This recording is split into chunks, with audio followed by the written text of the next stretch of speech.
اور یہ مسلمانوں کو بتلایا گیا وَلَا تَأْكُلُوا أَمْوَالَكُمْ بَيْنَكُمْ بِالْبَاطِلِ۔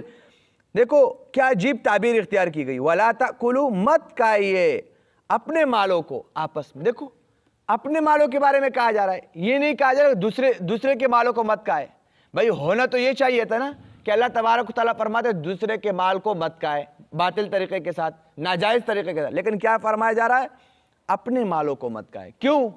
اس لیے کہ آج آپ کسی کے ساتھ کریں گے تو کل آپ کے ساتھ کیا جائے گا۔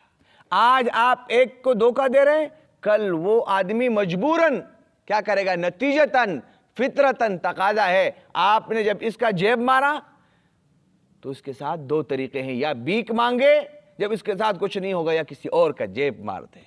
آپ نے اس کے ساتھ دھوکہ کیا، یہ آگے دھوکہ کرے گا۔ آج ہمارے مسلمان کہتے ہیں جاپان ترقی کر گیا، فلاں ترقی کر گیا۔ جاپان کیوں ترقی کر گیا؟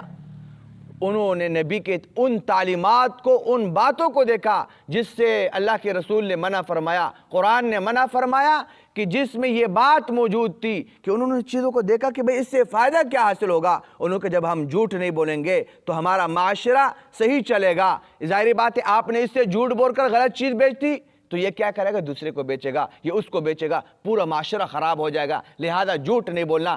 آپ اس کے ساتھ فراڈ کریں گے تو ظاہری بات ہے یہ اس کے ساتھ کرے گا، وہ اس کے ساتھ، وہ اس کے ساتھ کرے گا۔ وہ ہر ایسے چیز کو انہوں نے روک دیا، وہ دن بدن ترقی کرتے چلے گئے۔ اور کن باتوں پر عمل کیا؟ وہ تعلیمات جو اللہ اور اللہ کے رسول نے مسلمانوں کو دیے تھے۔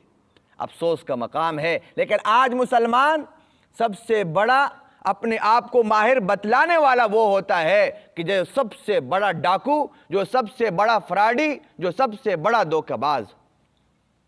میرے بھائیو دوستو، اسلام اس چیز کا نام نہیں ہے۔ اللہ تبارک و تعالیٰ فرمائے ایک دوسرے کے مالوں کو مت کھائے باطل طریقے کے ساتھ، ناجائز طریقے کے ساتھ۔ اس میں فراڈ، دھوکہ، رشوت، جوا، تمام کے تمام صورتیں، باطل طریقے، ناجائز طریقے، معاملات، لین دین، تمام چیزیں اس میں آ گئی۔